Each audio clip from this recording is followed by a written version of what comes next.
You know what 1982 reminds me of? What's that? Cats? Roller skating. Do you remember roller skating in a roller rink? I do. Did you do that for like everybody had their birthday party there for like a couple of years. I know, it was amazing. I was not a big fan, so I would always roller skate over to the video games and play like Centipede. That's amazing. But Hall & Oates' Man-Eater came out in 1982. Yeah, and that's a great roller skating song. It's an amazing roller skating song. Yeah. That wasn't a couples-only roller skating song, though. Yeah, people. Two college radio DJs during the 90s, hosts Keith and Steve, helped expose bands like Nirvana, Pavement, and PJ Harvey. They went to shows, interviewed musicians, and reviewed albums for various designs and papers. They worked security at concerts and once even did load-in for Fish. Now, they're dads. Whether you want to explore lesser-known music or take a trip down memory lane, tune into the new Dad Rock. Join hosts Keith and Steve as they navigate the ages together, sharing their love of music across various eras and genres. Always well-intentioned, often well-informed, seldom boring, the new Dad Rock will expand your mind. All right, man, 1982, very important year. For the new Dad Rock. The first compact disc appears in a music store in Japan. But first CD, 1982. People were barely using regular cassette tapes in 82. It was still vinyl, and 8 tracks were still popular.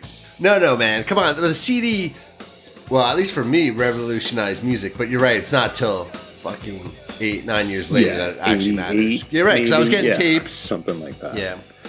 But yeah, that's a great milestone, and we'll look forward to in a few episodes when the CD becomes ubiquitous. The greatest selling album of all time came out in 1982. Not till the end, so that really became the juggernaut in 83, but Michael Jackson Thriller, you're right. Oh, I see. Yeah, November. Makes sense. What movie premiered at Cannes in 1982? It was at Raiders of the Lost Ark. No. No, it's a musical album. What music movie came out in 1982, Steve? Pink Floyd, The Wall? Yeah, it premiered at Cannes? I did not. Isn't that crazy? I did not realize that it premiered there. Yeah, it's crazy. I mean, you learn so little from me on these episodes. I'm very excited that you learned something. Well, the Wall is interesting because that was Another Brick in the Wall Part 2 was one of the first songs I was cognizant of. Of course, the we don't need no education message resonated with 8-year-old Steve. Jasper too. Yeah. Jasper too. Of course. Yeah. And then that movie was, it was a cult classic. And I remember seeing it advertised in the paper because it played at the art house movie every Saturday night at midnight or something for, a decade. And I saw that movie. You watched Pink Floyd, The Wall, the movie, right? Not in a theater. That would have been awesome. Yeah. At Geneseo, they showed it at college. But I watched that. Were you the projectionist? No, I think I went and watched it because I think I needed. Cool. Anyway, I watched that in high school, and that's one crazy movie, and that's one of those. What is real? It's part animated. What is what's a dream? What's a memory? And the songs, but there are a couple of additional songs in the movie. So, oh, really? A slightly different experience from the album. Oh, yeah. Interesting. So I know last week we started to talk about how music started to get a little bit darker in 81 with Venom and Judas Priest and Iron Maiden. But 1982 in March, the seminal album Iron Maiden, The Number of the Beast, comes out with Eddie controlling the devil like a puppet on strings on the cover. It was amazing. The anthem, The Number of the Beast, 666, already well known in the mainstream from Damien the Omen, but now being shouted out anthemically in major chords by, pretty much rock's most exciting band. Iron Maiden is named as an influence by every heavy metal band that but most directly coming out shortly thereafter is Slayer and Metallica and Megadeth, and all of the Big Four. All of those groups embraced Satan in some way. Why do you think that happened? I think it was just more and more extreme. So punk music in the mid to late 70s got extreme. You had Wait, this is interesting. Well, you had extreme artists. You had like G.G. Allin, and you had Iggy Pop, and you had people who would cut themselves, and you had nudity and pyromania. You had the Butthole Surfers, with really, that's when they were. So everything was getting more and more extreme, and you had the rise of the religious right in the States, and the normal backlash to that is to make it as extreme as possible in the other way. You had the teachings of Anton LaVey and the Church of Satan becoming more popular in the 60s with that countercultural movement. So this is the natural progression. The decade after Charles Manson, you have this ability to shock and the ability for pearl clutchers to clutch their pearls, and they feed off one another. No better example than Ozzy Osbourne. So 1982 for Ozzy Osbourne is pretty amazing. So nice. He's now had his second solo album, Diary of a Madman, is out after the Blizzard of Oz. I like Diary of a Madman better. Some people say Sophomore Slump, but the Wizard of Oz is a great name. Over the Mountain. Yeah, well, Blizzard of Oz was kind of the name of his band. Oh. So anyway, starting in January at a record launch event, Ozzy has bitten off the head of a bat. This is in 1981. Wow. Now in 1982 in January, a fan throws a bat on stage live in concert in Des Moines, Iowa. He bites the bat off the head again. Right? So that's Serious? in January. In February, he's arrested outside the Alamo for urinating on the building. In March, huge tragedy. Randy Rhoads, the guitar prodigy, dies in a freak plane crash in Florida. And just like that, Randy Rhoads is gone. Was he on the plane? Ozzy was not. They were just, it was a guy flying a little plane around. They actually, I think, crashed, or they clipped the tour bus. They were like buzzing it. They were just fucking around. Being idiots. Yeah, totally. Yeah. Well, it makes sense, dude. I'm sure cocaine had no part in that. Probably not, So that's already March of 82. By July, he gets married to Sharon Osbourne, who we all know from the television shows and other obnoxious Hey, man, places. they've stayed together, though. I respect that. Wow. Yeah. Wow. So longevity. Yeah, you know what they say about marriage? It's the ending of a beautiful friendship. Oh, I've never heard that before, by the way, but I love it. I love it. Wow. Yeah. So, by the way, 82, like you keep talking about you're not here. 80, you're not quite listening to music. 81, I don't know. 82, come on now. You're 9 years old. At this point, you have to have some favorite bands and favorite totally. I mean, I remember Chris had this album called Pac-Man Fever, which was a collection of songs about video games, and I begged my mom to get it for me so much that she left and drove to Toys R Us to. By the way, that just shows how bad the record is. She went to Toys R Us to get the record, Pac-Man Fever, and then she burned dinner. And I remember her yelling at me because she burned dinner. I mean, it's not her fault. I'm the idiot kid who was like, "Get me Pac-Man Fever now." Do you know that song at all? Oh yeah, I totally remember that. Oh, okay, thank God. I think I mentioned I listened to the Casey Kasem Top 40 Countdown. And totally. Listening to that song as it flew up the charts because the Pac-Man fad was for real. It was for real. It's for real. I mean, Pac-Man's a great game. It's still a great game, but back then it was like the first game that was great. And Pac-Man Fever driving me crazy. Yeah. By the way, Steve, I remember that song had a crazy good guitar solo. Oh, that's funny. I don't know anything like that at all. Hey, speaking of like crazy, a really screeching hard rock-esque Eddie Van Halen style guitar solo. Holy shit, dude! You just read my mind. Like, the secret solo on "Beat It" was by Eddie Van Halen. Dude, and like the story of that happening is so crazy because back then contracts were crazy. So it was real hard to play on other people's stuff if you weren't contracted. So you didn't get credit for it or money, but like you didn't care. But apparently, like I think but if they were on the same record label though, weren't they?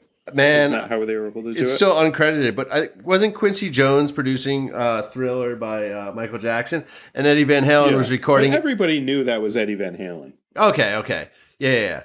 Well, that's fine. I mean, there's no internet then, so, but that was one take, by the way. That's how good he was.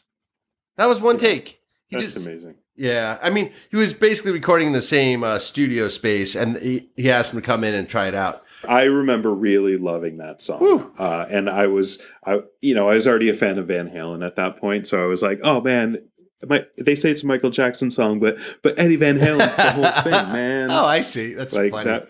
Billie Jean, I feel, wait, is it Billie Jean? I think it's Billie Jean. Has the beat. Yeah. First of all, I love the song. From Nirvana? No. What I was thinking was, I think it's that song by Michael Jackson. That's like a third of every house classic. Like I loved house music, or I love house music.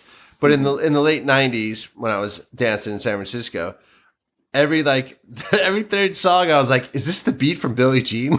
like it must be this. It's Lafayette Afro Orchestra. It has to be like the beats per minute has to be exactly what house music is, which I think is 120. So it's just every song is either a Front 242 song, Headhunter, or Billie Jean. It's pretty amazing. I think house music is amazing because it's the same beats per minute. Well, it's the Lafayette Afro Rock Band. Like I know the song. It's I think it's Makusa, Soul Makusa. Yeah. From 1973. We should have covered that back then. See, I think we're gonna have to do all these episodes again, which our fans will love. Your Casey Kasem thing is totally true. That's actually how I know most of these songs. I don't know them from albums, which is how I feel I know a lot of music now. But I knew them as singles because I listened to the same thing you listened to, which was, I guess, sent out over all the different radio stations.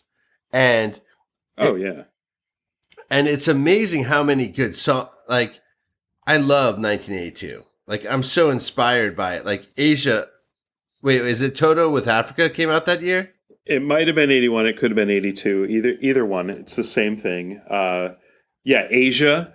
The Heat of the Moment. That was such a great song. Dude. Abracadabra by Steve Miller.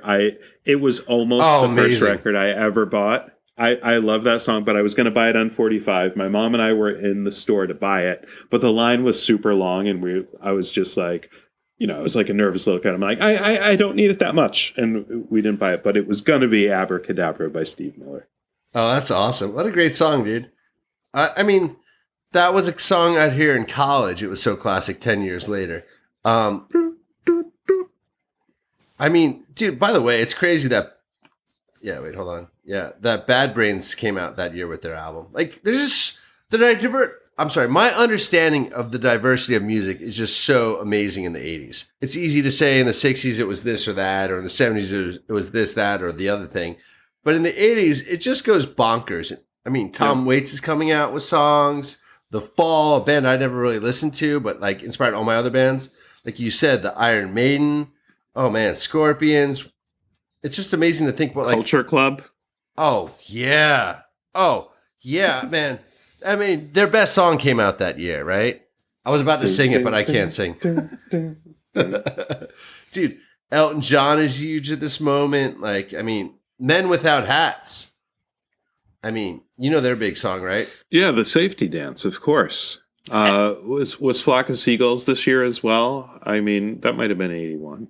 No, I think you're right. But the point is, there was a lot of soft electronic pop music, new wave. A lot of that was still popular, but I feel like it was cresting into something a little bit darker. And we talked about rock becoming a little bit more speedy and much more satanic. And then at the other end of the spectrum, you have The Cure. They went from a very arty, like the boppier sounds of their first few albums that were angular, spiky pop songs into 1982, their album Pornography. that's really where their goth sound, I think, comes into play. That was around the era that Robert Smith had his foray, and he was playing with Susie and the Banshees as a sideman. So you're starting to see it get darker. It's totally getting darker. 8675309 came out in 82. I think you said that already, though, right? I think that was 81. But I think, like I said last time, the songs had legs. They could be popular for 4 to 6 months, so they could have spanned calendar years easily. So. Yeah, no. Flock of Seagulls, you were right. I Ran So Far Away. It came out that year. Journey, Don't Stop Believing. Right. Yeah. Oh man, this is a good year. What's amazing is, though, a lot of people had multiple top 100 Billboard singles for the whole year. John Cougar, before it was John Cougar Mellencamp, Kenny Rogers, Willie Nelson, Men at Work. Yeah, it was interesting. You're right, because like they released the album in 81, but it takes like a whole year before the singles are put up.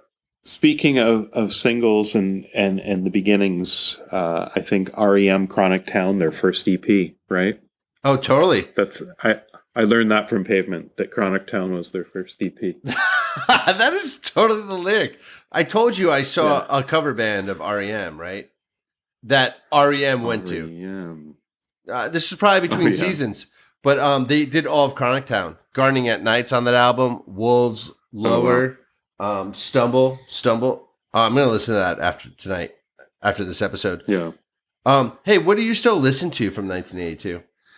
Yeah, like you said, so REM, Bauhaus, The Cure, Pornography. I'll still pop that in from now and then. That's great nighttime music. But Iron Maiden, The Number of the Beast, Hallowed Be Thy Name is their all-time classics #1 song. On top of that, you have Run to the Hills and The Number of the Beast, not to mention Children of the Damned, The Prisoner 22. It's such a classic album that if you're going to listen to Iron Maiden, you're going to hear that. If you're going to go see them at a concert, you're going to hear 3 or 4 of the songs from that album. So still to this day, The Number of the Beast resonates. And even if you're not listening to Iron Maiden, you're listening to something that is metal at all or metal adjacent. It owes a debt to Iron Maiden, The Number of the Beast from 1982. Metal adjacent. That's amazing. There's bands from 1982, or I mean around this whole early 80s, that I don't listen to. And they informed the bands I listen to because they're name checked by bands. But like, I was never really into the Jam. But I think I eventually should get back to listening to them. Did you ever listen to the Jam? I never did, and I never really listened to Paul Weller.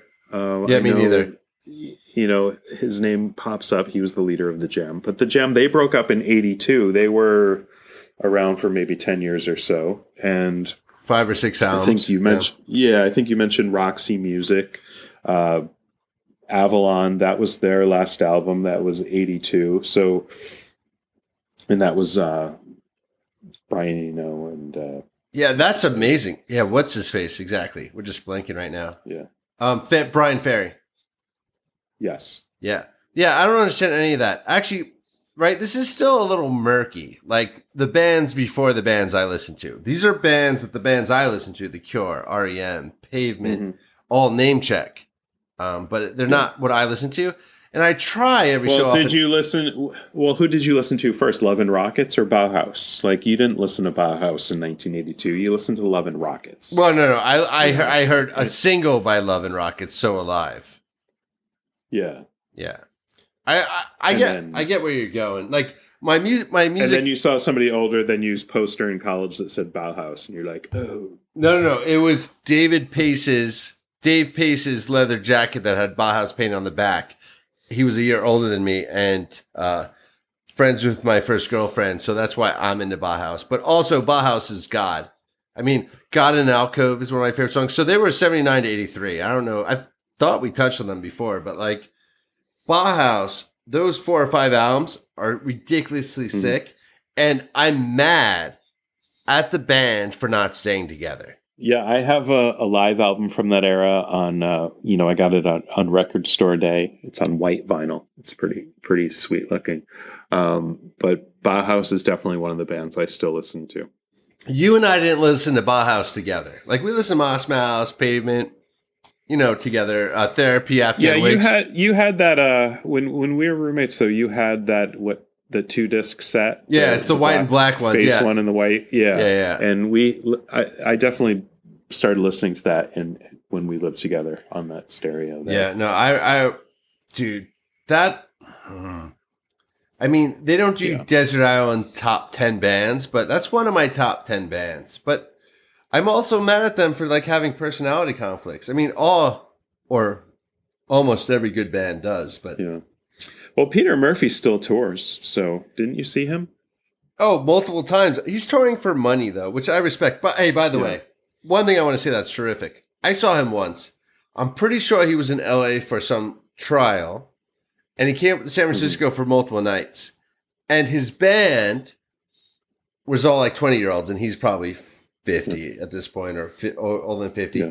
But like, he basically went out, found the best Bauhaus cover band, and like, hey, come play shows with me, which actually is fucking brilliant, because there's no doubt that musicians are probably better as musicians now, technically speaking, and they play his songs, so he can probably very easily communicate to him how he wants to adjust the songs, if he does at all, or they play them perfectly. So it makes sense that if I was a god musician like Peter Murphy, and there was a cover band that could play all my music, that I'd ask them to come together and play. And they're wanting to please him, not do their own artistic things, like Daniel Ash and Sarah did. Yeah, well, that makes sense, though, because they were the creative musicians versus the cover musicians.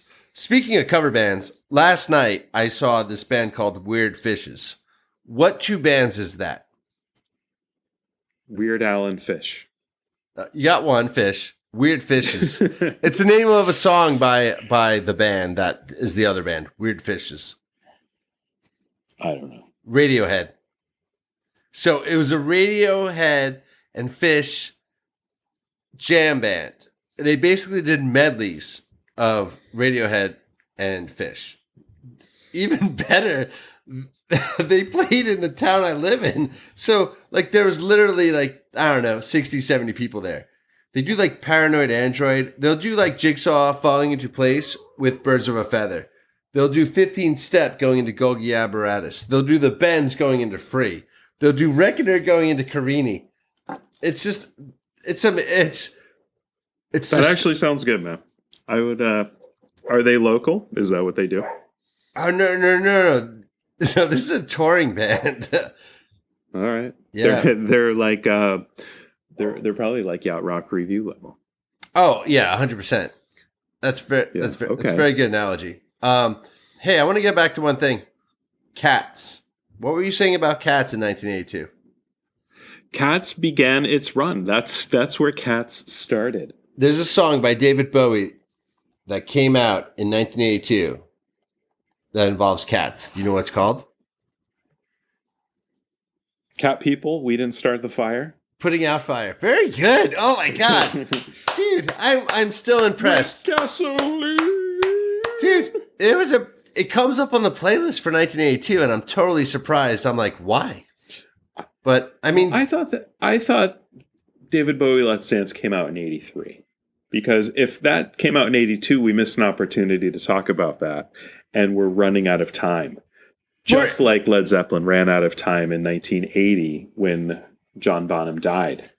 But in 1982, a coda to their career, if you will, was released by 8 songs, essentially B-sides and unreleased takes recorded from the 70s, 76, and also 3 outtakes from their final album. So coda puts an exclamation point and a nail in the coffin of Led Zeppelin. And it's crazy to think from their first album in 1967 to that album in 82 was only 15 years. I'm actually surprised Led Zeppelin was that long. And by the way, I pulled up Coda, so I'm going to listen to it. Because B-Sides actually sounds pretty amazing by Led Zeppelin. Like, I don't think... Yeah, I mean, it's just the unreleased stuff that didn't quite make it. A couple of the songs are live, just live tracks that they never laid down for an album. That's cool. And they stripped out the live sound and did some overdubs to it. I'm down with that, dude. That sounds amazing. I mean, 15 years is a long time. I mean, I think I've been married 15 years. 16? 15 this. Yeah, I've been married 15 years. That's a long fucking time. You can have 2 kids, move states, buy 2 different places. It's a long time. Gain 30 pounds. 24 years. Oh my God, that's like your whole life. Wait, half your life. Oh man. Well, congratulations. Molotov. Yeah. So 1982, I love it. It's just amazing. At this point, all of this, and what boggles my mind is you listen to the classic rock stations and you listen to the mainstream radio, and none of this is here. Why? You're totally right, dude. I agree. 82 is not represented in the canon of live radio. All right, so if there's one song from 1982, what's your song? Hallowed Be Thy Name, Iron Maiden. Oh my God, you were so fast at that. I'm going to say the song Pac-Man Fever, man. Pac-Man Fever. I love it. Oh, I mean, so many good songs. I mean, dude, we didn't talk about Little Red Corvette by Prince or 1999 by Prince. Oh my God. Like, so for me, the 80s are probably singles because I probably don't get into whole albums or records until 87, 89. Mm-hmm. But the early 80s are these songs, and the songs are possibly the best songs ever. I mean, and it's because at that age you're falling in love with music, and I was right there with you. And to this day, I don't listen to pop music very often, but all of these popular songs from the 1980s, as corny or as cheesy as they may be, it just brings back the nostalgia and that feeling you got when you first really enjoyed music. So I think for people of a certain age, 82. Oh my God, I didn't think about that before. Is that when you're like a certain age, like 7, 8 to 12-year-old, you're hearing the popular songs, and popular pop music is short for popular music, and it makes sense that that's what you hear and gravitate towards. So I never thought about you, Steve, having a pop music era, but you're right. This is it for you, the early 80s.